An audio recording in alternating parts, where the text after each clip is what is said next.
So thanks everybody for joining us this week for our new episode. If you're finding us for the first time, please follow, like, do whatever that people do on social media. We are glad that you've actually found us and hoping that you find our conversations interesting. Today on the chair, I've got Daisy. Daisy will introduce herself, where she's based, but I have to say I'm getting very excited every time I have to record these conversations because I'm meeting somebody new and somebody who's on the other side of the world, and we are having some great conversations. So I'm quite excited. Hi, Daisy.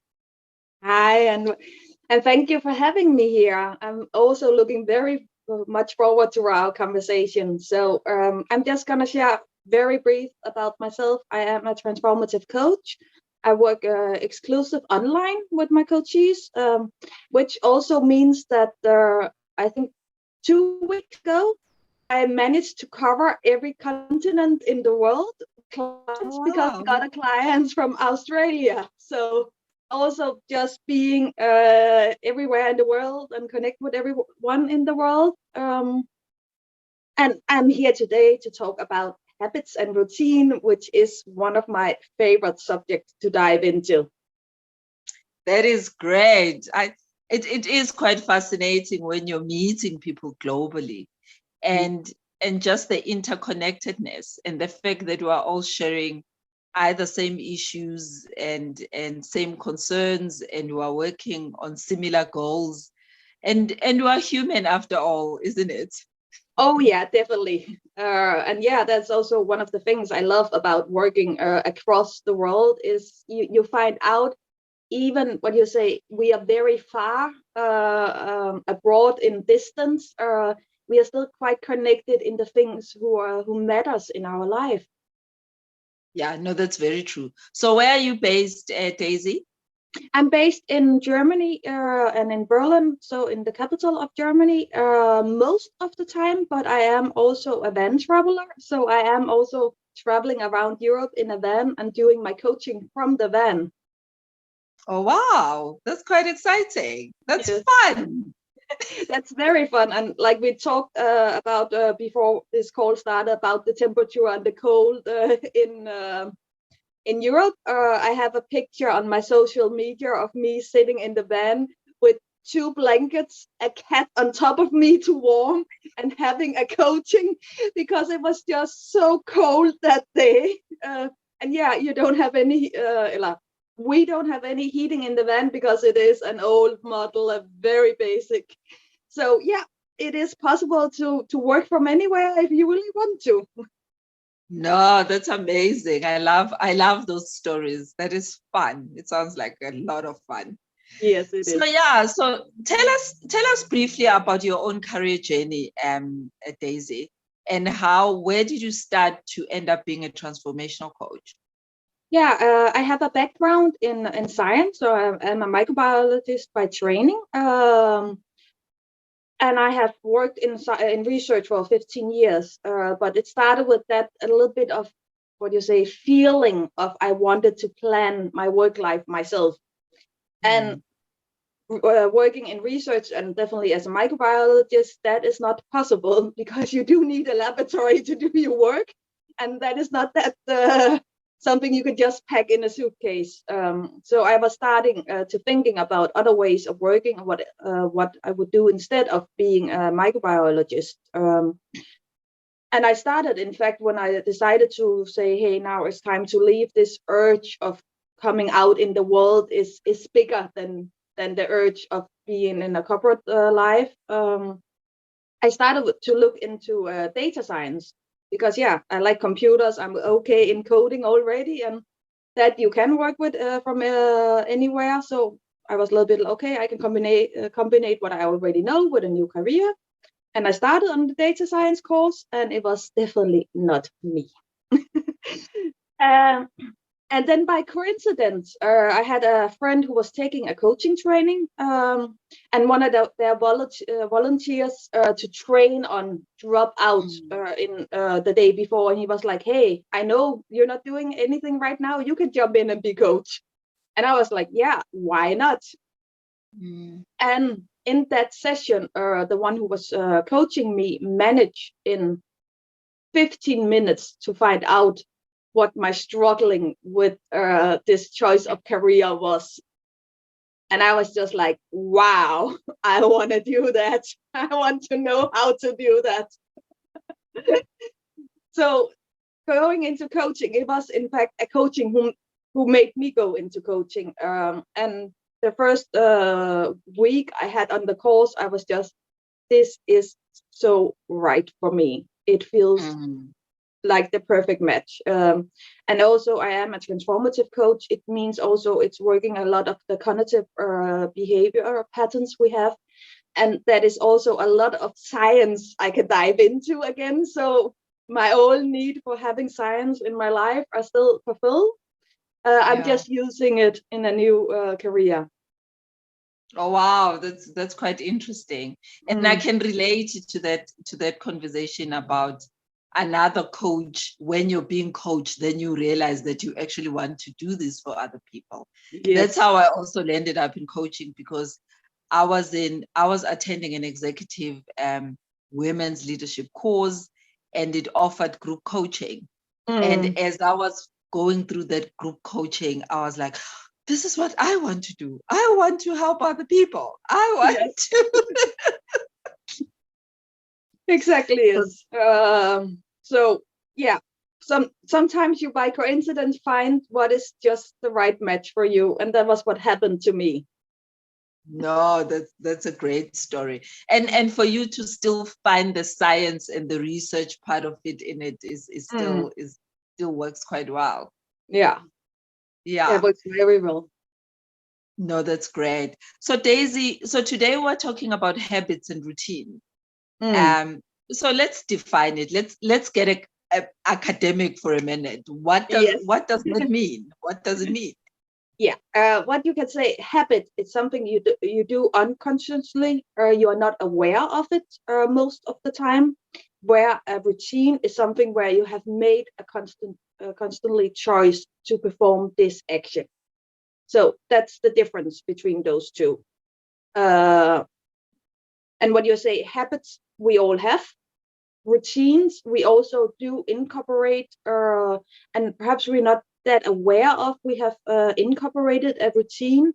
Often we do it in the way of making things easy for ourselves. So I'm pretty sure you have a routine every morning where you are doing the same things in a certain way, and in a certain doing one thing and then the next and the next and the next. And that is also why I find habits and routines fascinating, because it is something we all have. It is also quite often a thing where we would like to change something. Yeah. And it is also a place where when we make the decision to change it, our brain's gonna fight us all the way. Because we have them, because our brain is lazy. It likes not have to think about what it's doing. So they just come automatically. We are not aware of them. Perhaps we are aware of building in a routine, but when it is there, a routine can become a habit. And then we are not thinking about it at all. So as soon as we dive down to, I want to change something, our brain is like, oh, come on, I'm comfortable here. It's good, it's working. What are you doing to me? I love that, because when you think about it, the habits can turn into routine, and the routine can turn into a habit, right? Yes, I hadn't thought of it that way. Yeah, that's a great perspective. I hadn't thought of that way.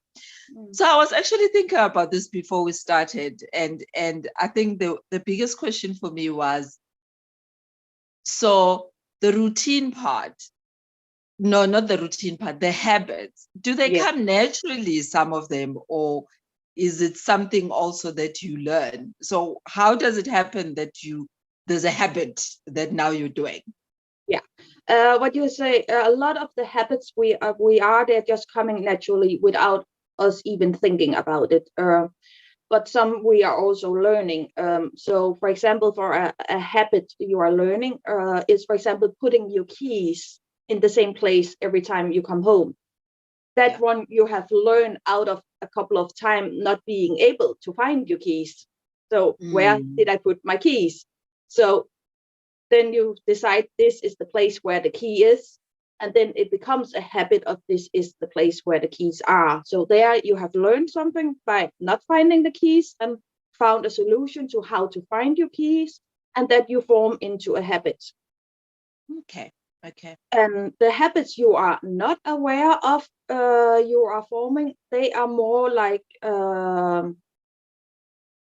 coming with like I said, an unconscious choice. So for example, you have the habit of I'm just thinking, you have the habit of when you are nervous, you are playing with your hair. That is one people quite often have of that one of feeling nervous, and then they start to play with their hair. And it comes out of having a little bit of an itch in the body and not knowing what to do with your hands. And then, if you are female or a man with long hair, then the hair is there. So it just becomes a thing you do of touching your hair when you're nervous. Oh, wow. I like that example, because there's something that I do that I hadn't noticed that I actually do. That somebody picked up on. And I was like, oh, okay, now that you say it, I realized that I do that. So I was delivering 2 lectures a couple of weeks ago. And at the one lecture was all about power presentations. How can you present in a powerful way? But what I usually do when I'm presenting, I'm always holding a bottle of water, because I want to drink in between as I'm presenting. But this person said to me, I see that you use the bottle as a pacifier, like you need something in your hand. And I was like, now that you say it, I hadn't realized. But I was very unconscious that that's what I was doing. But when it got mentioned, I realized that I've got this habit. And for me, it's actually quite a comfortable habit. So I'll keep it. I don't want to change it. No. Yeah. And that is also often when you, if you are looking to change a habit, you, like every people, we Google how to change a habit, because how to find. And a lot of the stuff who comes up is about good and bad habits. And I myself, I don't like that definitions, because I don't think you can, what you say, logical look at it as a habit, as it being bad. But that habit is giving you something. And if you don't find out what it is you are gaining out of the habit, it is very, very hard to break it. Because the easiest way to break a habit you don't want anymore is to find something to replace it with you want to do, who gives you some way in the same feeling. And an example of that, then one of from my own life, I noticed a couple of months ago that I have started bridge watching. So just mindlessly watching a series in the evenings. And that I want to break. I felt it was a waste of time. Also, I could do so much else with my time instead of just watching a stupid TV series. So that was my definition of why this was bad. But when I start to look into what it was giving me, it was giving me a relaxation. It was giving me that feeling of not having to use my mind. So just being, allowing myself to be stupid, so to speak. And it was also giving me a feeling, I have started to connect it with the feeling of, hey, my work days is over. So looking into this from me and realizing, hey, this was what I got out of this, then I realized of saying, hey, no, bridge watching, that is just unrelated, that's not going to happen, because it is giving me something I do appreciate. So instead of saying, hey, I'm not going to watch a TV series, I said, I'm only going to watch one episode, and then I'm going to stop watching, because then I do get that one of just turning my brain off, a little bit of relaxation. I feel the workday have ended. Oh, wow. Yeah. And I think a lot of us, as you say, I think we are always taught that there is a good and a bad habit, right? Smoking can be regarded as a bad habit. That's what comes to mind. Drinking a lot of alcohol or drugs or whatever gets regarded as a bad habit. Yes. And you are saying not necessarily, because the person who's doing it has got a satisfaction of some sort. So it really doesn't matter whether they regard it as good or bad. Yes. I will just make a note to those 3 examples you made there, because all of those 3 examples can have an element of addiction in it. And as soon as you have something that has an element of addiction, then we are looking at another way of breaking habits, because then we are not breaking the habit, we are breaking the addiction. And that is a whole another ball game we are in there. But yeah, it's another topic on its own. Yes, but it can still be interesting to look into, why did you start? Because you don't take one smoke or one drink or one drug and then you are addicted for the rest of your life. Yeah. So going back to the beginning of saying, hey, what was it you were gaining from this one, can also help you to find what it is I need to struggle besides the addiction to break. So it's still valuable of looking on what was it who made me start. But yeah, there is the additional part of the addiction on top of it.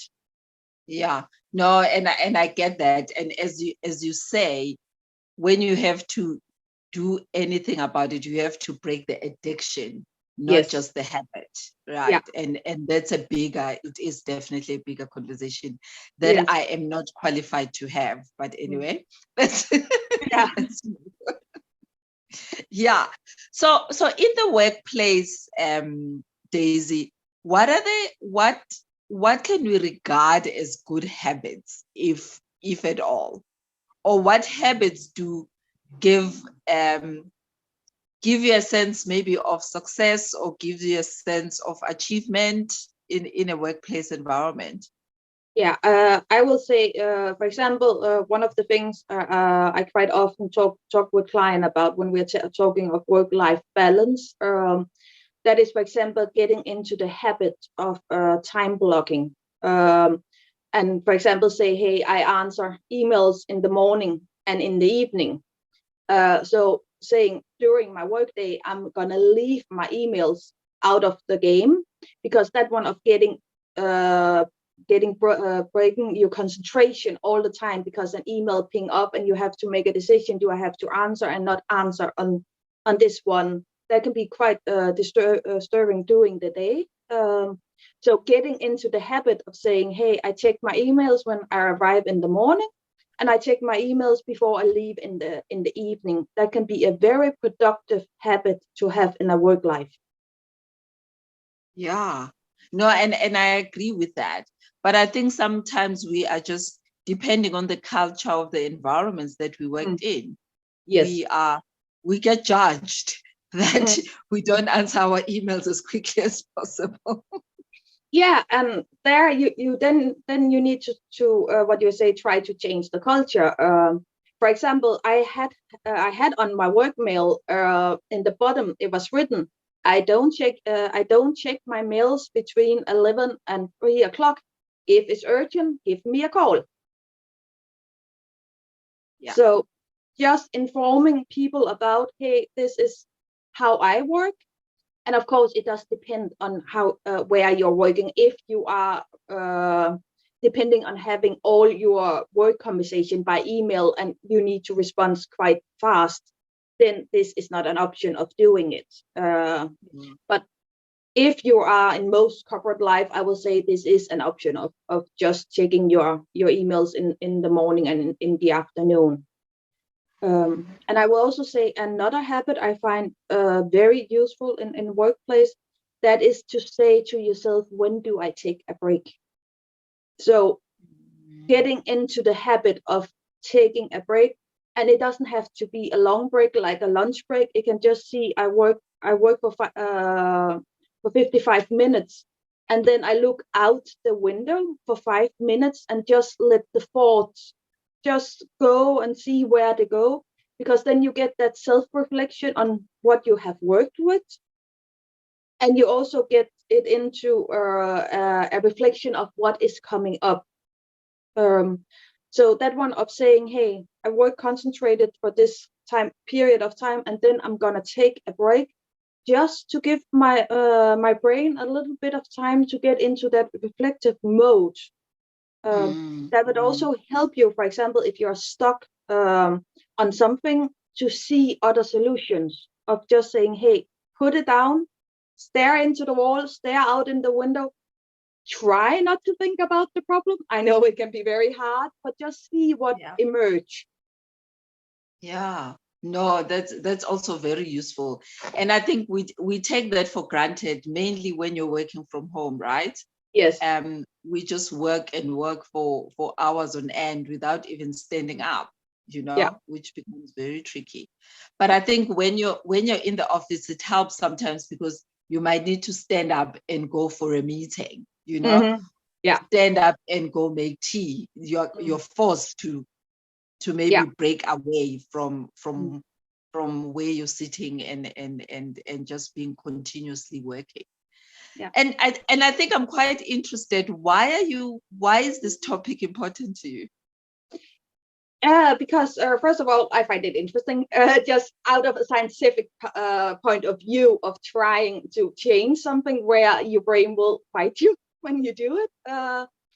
And also, it is such a big part of our life, even if we are not aware of it, these habits and routines we have. And they are serving us very well, but we also have some who are not serving us that well. So finding out which routines perhaps we have there is not serving us well can in fact help us to find more clarity in our everyday life. And I think that is an amazing thing to achieve. And also what you say regarding, for example, work life, I had a client. There had, what you say, quite a lot of different projects he was working on, so with quite different focus. And as the world is now, he was working from home. And one of the things we find out during the conversation was, in the past, when he was at the office, he was using the time from one meeting to another meeting when he was walking there to shift his focus. And right now, he didn't have any routine on how to switch his focus when he went from one project to another project. So he was carrying over what he has just worked on into the new one, because he didn't have those 5 minutes of saying, okay, now that is what I worked on. Now I have to concentrate on this. So for him, the solution was he had a quite big desk. Was when he finished one project, he will take his laptop and he will go to the other side of the desk. But just a little bit of an action telling his brain with a routine that, hey, now you need to switch your focus. Wow. Okay. It's something that small, but it makes a difference, right? Yes, it does. Yeah, definitely. No, that's very interesting. But I think back, so I don't know whether I'm a type of person that likes routine or not. I think there are spaces where routine kind of works for me, and I think there are spaces where it doesn't. Yes. So with my third child, I decided I want to, everybody talks about putting your child in a routine and then they'll be comfortable. And this is a third child. I had never done this routine with any of the other two. And I tried. I even bought a book, and I was going to be this mother that was going to do all this. I think I tried for a week or so. Mm. And he was just not getting it. He was not getting into it. And I think I was also getting frustrated with, Yes. at this time you must do this, and at this time you must do this. And I was just like, nah. And that went out of the window very quickly. Yes. So do you find that there are people that are their mindset just works nicely with routine, and there are people who can't just do routine? Like, what does the science say? Yes, there is definitely people who have a preference for routines. That is definitely true. The other one of there is people who can't do with routine, which they can't do with routines. That is not true. There is people who struggle more to incorporate a routine, also if they have never had a routine in their life. But research do show that most people, I think it's around, what was it, 87%, who says after forming a routine, they do find value in forming the routine. And now we are talking about people who didn't have a routine before. So, Okay. so there is research saying even though you have never had a routine, you don't think you're a person who can have a routine, it is possible for you to form a routine and also to benefit from a routine.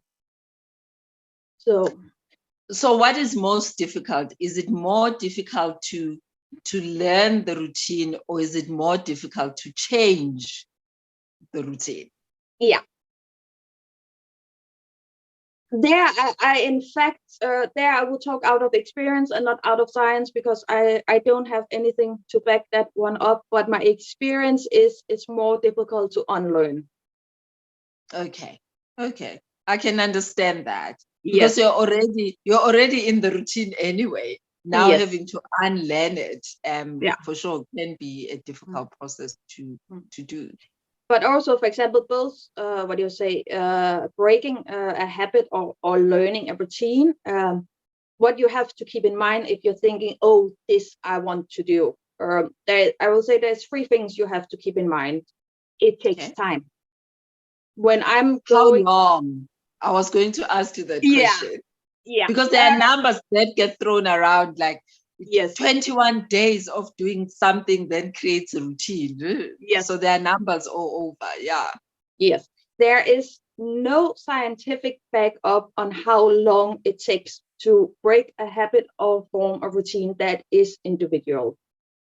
What I normally do when I work with clients on this subject, I'm making a 12-week plan with them, because it is a good interval, is in my experience, of finding out what works for you and what doesn't work for you and how to do it, and also to get back on the track again. Because if you are trying both to break and to build a routine, you will fail. I haven't experienced anyone who set a goal and then it just succeeded all the way through. So a part of it is also to know that, hey, what do I do when I fail? And for example, if you're working with someone that's a perfectionist, as I can tend to be, then it can be very hard in failing in something you have said you want to do, because then you just start that circle of self blame and, oh, I'm not good enough, or I should be able to do this. I said I wanted to do this. So a big part of breaking a habit or forming a routine is also to have compassion with yourself during the process, because this is hard work. And it is also to acknowledge what works and what doesn't work for you. Are you talking about methods to find ways of breaking a habit? For example, I think right now there is around 32 different methods out there that is well described and well researched. And what it all comes down to, you have to find the method that works for you. So, for example, me as a coach, I can help you in finding out what method works for you. And I can also help you to find out if the method is not working, why is it not working for you, and what can you do different. So there isn't any, what you can say, easy solution. Hey, do this and then you will succeed. But 32, that's a lot. Yes, that is quite a lot. Yeah, and that's a lot to try figure out which one will work and which one won't work. Yeah. But yeah, you know yourself as a coach, you are starting the conversation with your clients to find out about your clients, and also so you can find out what could be a right solution for this client. And for example, when I do my routine and habit courses, it is a combination of training and coaching. So it is not only coaching, because in coaching everything is up to the client itself. Yeah. So it is also a combination of training and saying, hey, these are the methods. Find out which one speaks to you, and then we try it out. Because it is very much trial and error.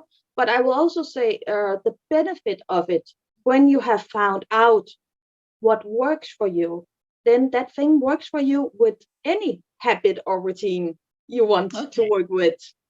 Yeah. So it's not highly dependent on what it is that you're trying to do. No, it's more dependent on your personality type and what works with you. For example, for me, having an accountability partner, that do wonders for me when I'm trying to get into a routine or break a habit. I have a client where putting money on the table does the thing. So she's betting with her husband if she can manage to do this.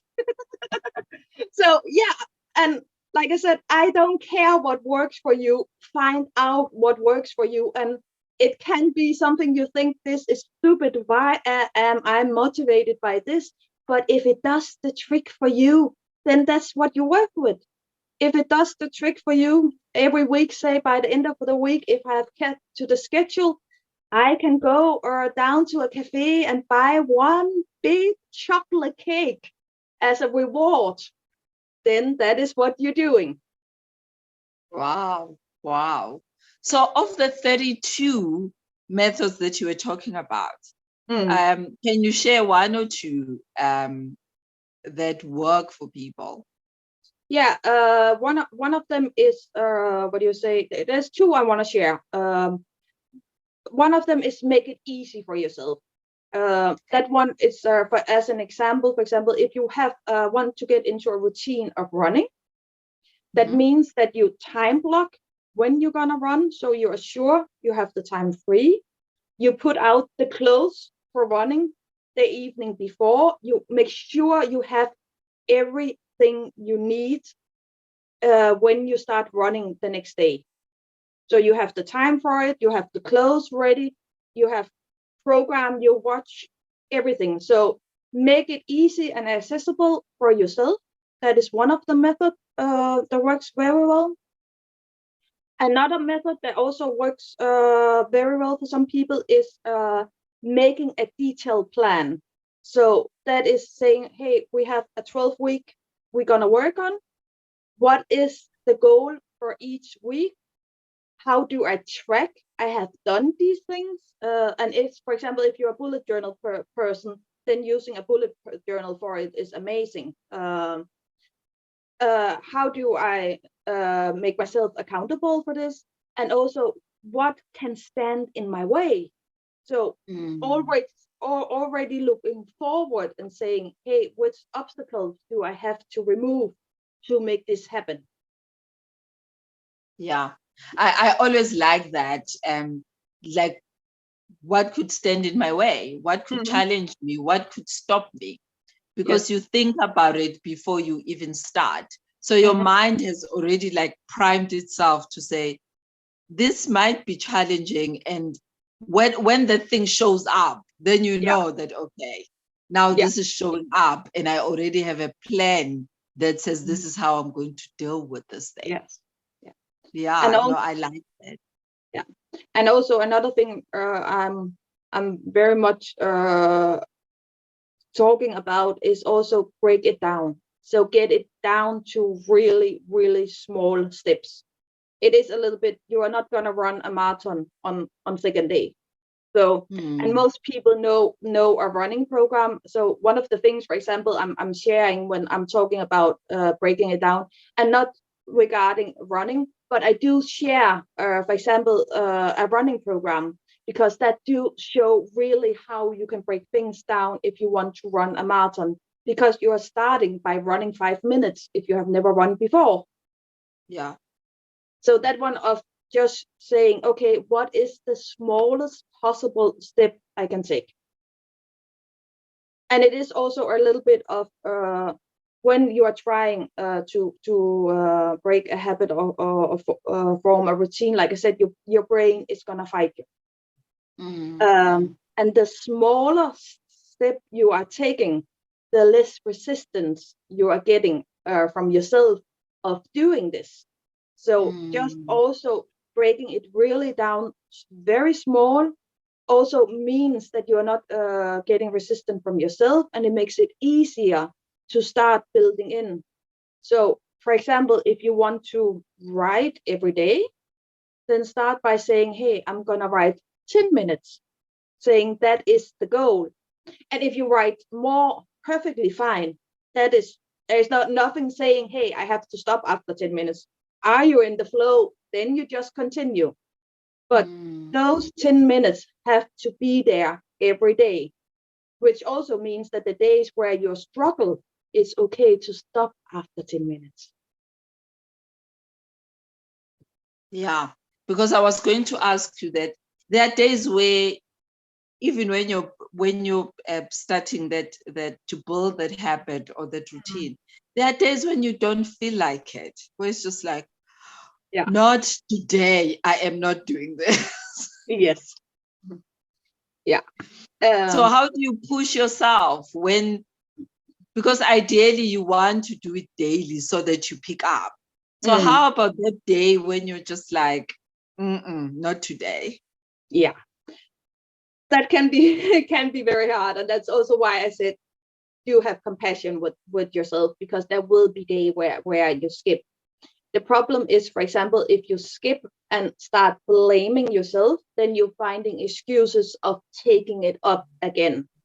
So having that one of having compassion with yourself and say, okay, I didn't manage yesterday, but I will manage today. Already having that mindset helps quite a lot.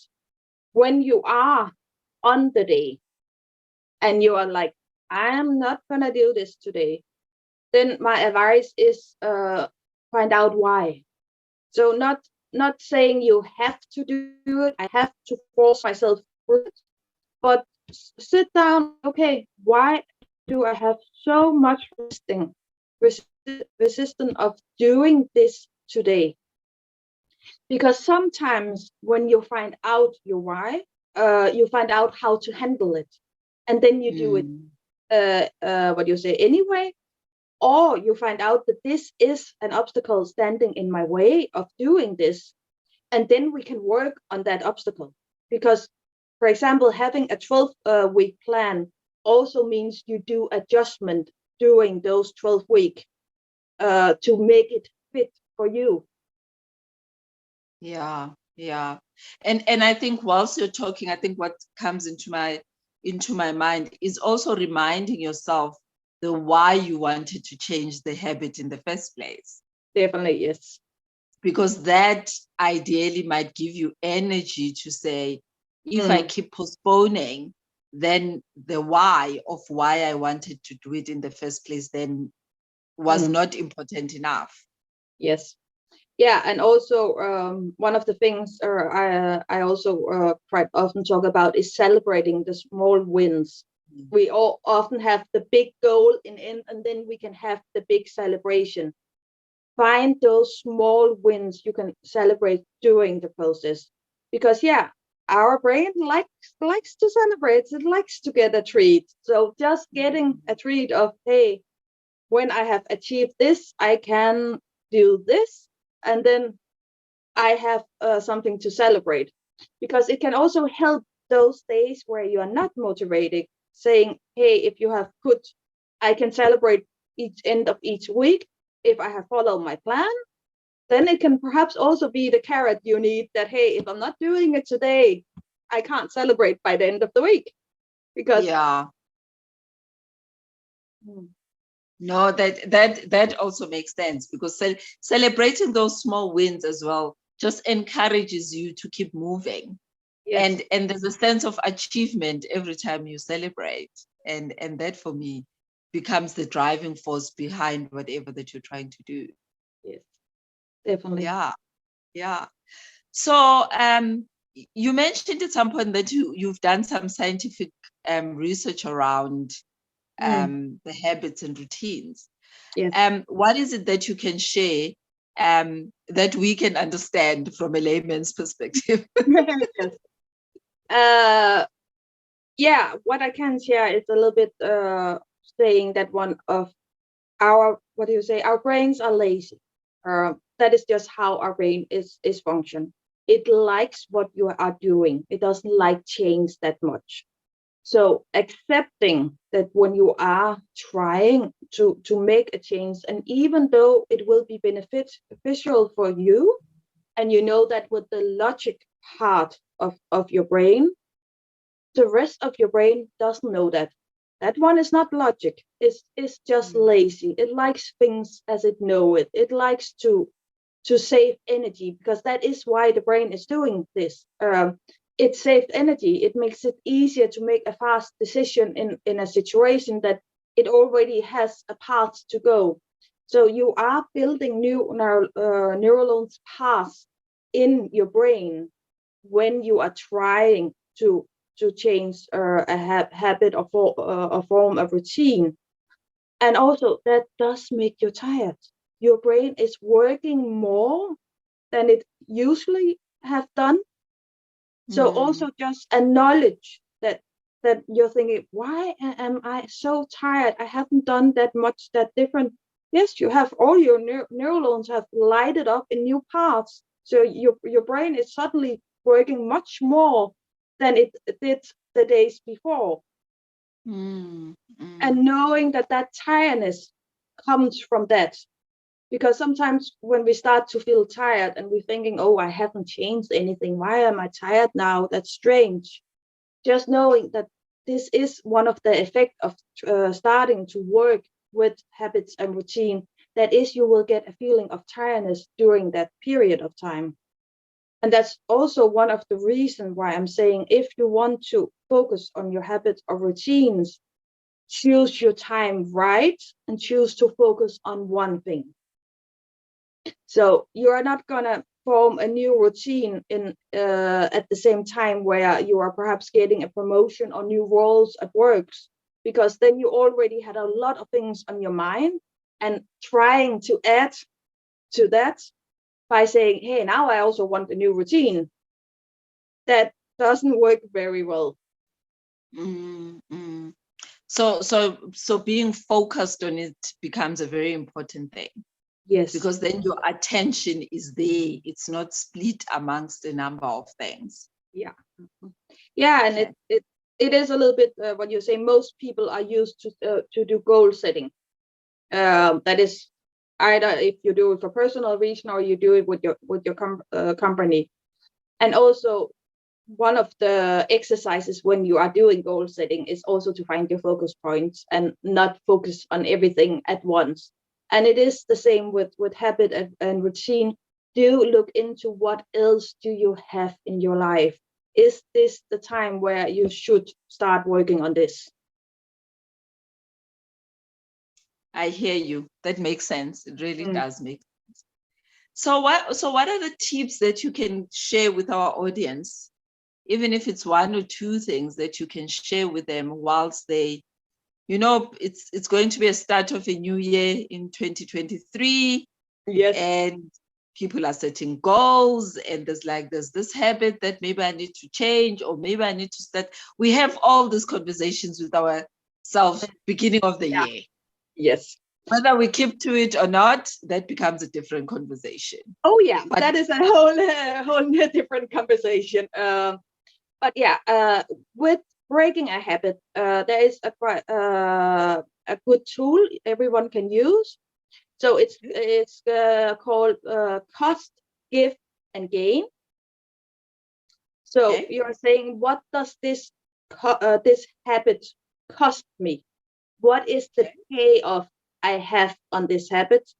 And going back to with the bridge watching, my payoff was I felt unproductive.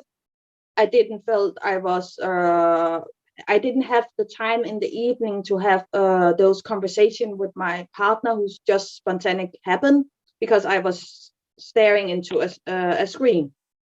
So that was my cost, and that was more. It's just to give a little bit of example of how it works. Then what was it giving me? That one I have already talked about, that mindlessness, end of the day feeling. Because when you know what it's giving you, you also know what can you replace it with. So what can I do instead who can give me the same feeling? So for me in this situation, that feeling of mindlessness was saying, okay, I see one episode and then I do something creative. So I do mindlessful doodle, because then my mind starts wandering. I get the day sorted. That will give me the same feeling. It doesn't take as long as bridge watching every evening. And it is, in fact, also a feeling I do enjoy of doing. And then when you have those in place, then you come to the gain. So what I am gaining by changing this habit. So yeah, I would gain being more present with my partner, for example, because I will not stare into a screen a whole evening. I will also feel both more creative because I was doing doodling, and I will also feel more productive because I also know from previous, when I start doing those doodling, I start getting ideas. Yeah. So that is a very good exercise when you are in what you can say, you want to change a habit. And I also do it with my clients, and it is also one where they find quite a lot of value in just going through that one. Which is there an example that you can share from a client that you think has worked well? Yeah, it was with a client, for example. She had gone into the habit of taking a glass of wine when she got home from work, and she wanted to change that, not because a glass of wine every day is not a problem, but she didn't like being the person who took a glass of wine every day. So that was her reason to change it. And what we found out was what it was giving her, this glass of wine. It was giving her a feeling of relaxation. It was a place where her mind started to wandering. So she was just sitting with that glass of wine and enjoying, and her mind started to wandering. Yeah. So for her, the replacement came also as she was spiking home from work. So that was also a logical replacement for her, was to take a long shower. So getting that feeling of relaxment in the shower. Also, it is a place for her where the mind also start wandering.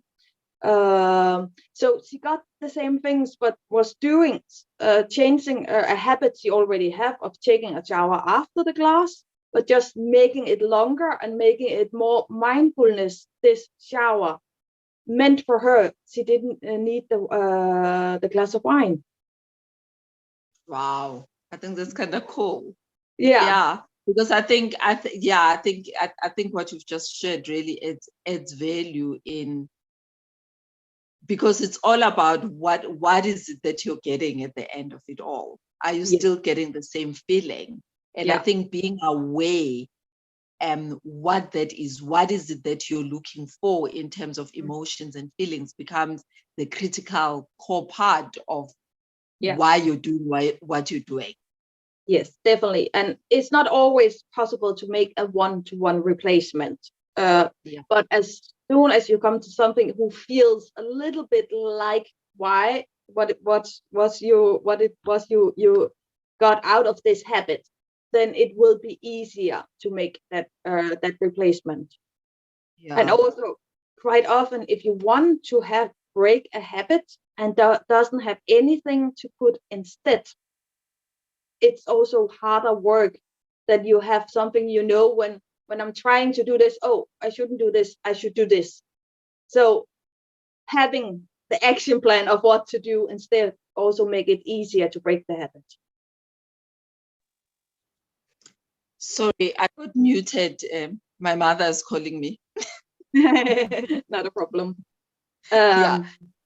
So just repeat what you were saying, that it becomes harder when you don't have a replacement, right? Yes. When you don't have a replacement, it is harder to break a habit. So that one of just knowing when I'm starting doing this without thinking of it, then, oh, I have to do this. So it is quite often when we break a habit, we do try to replace it with something else because it makes it much easier to break a habit. And it doesn't have to make sense what you are replacing it with. That is also important to know. It doesn't have to be something that makes sense to you or something that is logical or something that is productive. As long as it's something you want to do, then that is what we're going with. Okay. So it's more about ease more than anything. Yes. Because it's already hard just changing a habit. But now if you don't have a replacement, it just makes it even harder. That's what you say. Definitely, okay. Yes. Okay. No, I get that. Wow, I think this has been a very interesting conversation, Daisy, and I highly appreciate you having this conversation with me. So what are the 3 things that you'd like somebody to take out of this conversation? Yeah, I would like to take out that one of when you are changing a habit or forming a routine, it is hard work. It is not something that is easily done. It is different from person to person how easily they find it to do, but your brain is going to start working and that you will feel. Also, find the method that works for you. There are so many methods and ways of doing it out there. So find out what works for you, and also find out what is your motivation. So what is the carrot who works for you? So how do you celebrate? Do you need a accountability partner? Does it help you to? I also have a client who made a tracker and gave herself a gold star every time she have done it, because that feeling of a gold star from her childhood, from when the teacher gave her, that was just happy memories. So find those small things that can keep you motivated, and incorporate those in trying to break the habit of on the routine. Yeah, I think that element of achievement, that's what keeps you going. Because when you don't celebrate the small wins, I think you're dismissing the fact that you've achieved something. Definitely, yes. And also the last one is being compassionate with yourself, because like I said, you will feel at some point during this journey, and just saying, okay, today was not my best day, I will do it tomorrow, instead of starting blaming yourself or of not doing it, will also make it so much easier to do it tomorrow. Wow. On that note, thank you. Thank you very much. Yeah, no, this was great. So yeah, if you were listening to us or watching us, I hope you've really taken something out of this conversation. I definitely have. Sometimes we underestimate some of these conversations, but as a coach, I get to meet a lot of clients that want to change habits, want to create routines. Others want to get out of routines because it's driving them insane. So there is something always around habits and routines. Either you want to break it or you want to create it, whatever the case is. But I think the way Daisy has broken it down for us today has been quite an interesting conversation. And I thank you, Daisy, for that. Where do people find you on social media? Yeah, what you say, the easiest way is to go to my website. There is hilbrands.coach, or you can just Google Daisy Hilbrands. There is an advantage of having a unique name, and then you will find my website, my LinkedIn, my Facebook, and you can connect with me in that way. I do love new connections on LinkedIn. So if anything resonates with you, please connect on LinkedIn. Okay, no, definitely. And we will share those details as part of the episodes that we're going to share. Thank you very much, Daisy. I really appreciate taking the time. Yeah, thank you for having me as a guest here. As you probably could feel, this is a subject I do love talking about. No, I could feel the energy and even see you when you were explaining that this you are really, really passionate about. Yes. Yeah, no, that's great. Thanks, Daisy. Thanks. Keep well. Yeah.